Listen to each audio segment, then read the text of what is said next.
while we still have time, the question of the week I wanted to end with, because I like, maybe just ending with a question we could talk about real quick. We were talking earlier about stuff never connecting. Does WWE have a canon? Yes, but not all of it necessarily is canon, I think. Yes, because stuff happens and then years later, like it will never be mentioned. The character is so different and you could never imagine. And is the real life wrestler and like an actor, so he plays different wrestlers? Like, is Husky Harris? Does Husky Harris turn into Bray Wyatt? Like, are they completely different people or characters? On TV, they might say no, but I know like Bray Wyatt in interviews in character has been like, Husky Harris was an old, like he's been like, he's part of my past. He's dead now, like stuff like that. Because we can tell that they look exactly the same, and like. I was like, okay, maybe they treat different eras of WWE like their own show. Like, they don't connect to each other. They're their own thing. Yeah. And it's like, okay, in the new era, you don't... Triple H from the Attitude Era, who drugged a woman, put her in her car, and like married her secretly, is not at all connected to an authority figure who wrestles guys and torments people's lives, who wears a suit. Like, these two people are completely different. And there's absolutely no reference to those two people happening a thing. And I'm like... I was just at work. I'm like, is there a canon in WWE? Why do they ignore things? I think that...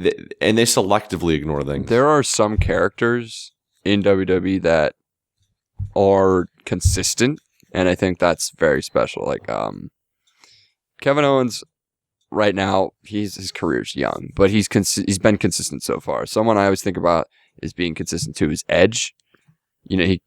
Except for the vampire thing, but it was the 90s, whatever. That's and Edge and Christian being brothers. Yeah, but like that, whatever. But yeah, he's a face. Then he teams up with Chris Benoit. He doesn't like Chris Benoit anymore. He turns heel. And then he does the thing with Matt Hardy and Lita. They work that into the storyline. It becomes a giant heel. He comes back from injury, turns face, fights Chris Jericho. Turns back heel, turns back face, ends his career as a sympathetic face. I think it's vital that they have a canon and something that when something happens, maybe you don't talk about it later, but like it still exists, because there are things that WWE would definitely say doesn't exist anymore.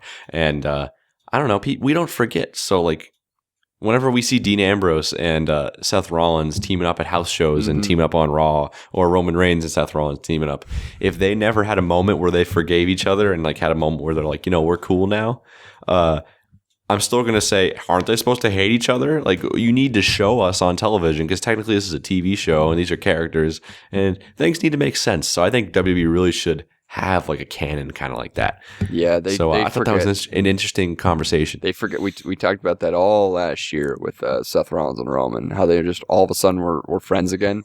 And then we went to Roadblock, and the night ended with them doing the Shield thing, and it's like, wait, what? Yeah, and now they hate each other again. He's like, my brother, I beat him. Like, what? And I don't know. Is Cody Rhodes the same person as Stardust? We'll never know. I think they eventually said he was, because of the thing with feud with Goldust. Remember that? Yeah. But yeah, I don't know. Like, anyways, the Husky Harris Bray Wyatt. I will say the Michael McGillicuddy, Curtis Axel, Husky Harris, Bray Wyatt stuff is interesting. I think that's something to think about. But overall, I think those characters did exist, but maybe not the same actor was portraying it, if that makes sense. Yeah. I guess it's like a comic. Also, there are some characters that are completely portrayed by different people, like Doink the Clown. They're just like, hey, we'll have someone else play him, whatever. Right. So that was a new and improved Joe and Shab show. This is our first real new and improved Joe and Shab show 2.0, where we're condensing things, we're putting things on, and we're trying things out new. We still talked about Raw and SmackDown. We spent time on stuff that was worthy of talking about. Maybe we didn't. This is a week where there was a lot to talk about Raw and SmackDown. So maybe there's a week that we don't have a ton to say about Raw and SmackDown. We talk about whatever we want. We spend some time on news, where we have a time at the end of the show where we ask questions to each other and just talk about whatever. Yep. Look forward to that. We got things coming. Good TV this week, and good show and shop. Check us out on iTunes, Google Play, And check out our YouTube channel, Joe and Shop Show. Follow us on Twitter. If you want to go to our SoundCloud, it's Joe and Shop Show. If you want to download these on Mediafire, it's in the description of the YouTube video. A lot of stuff to plug.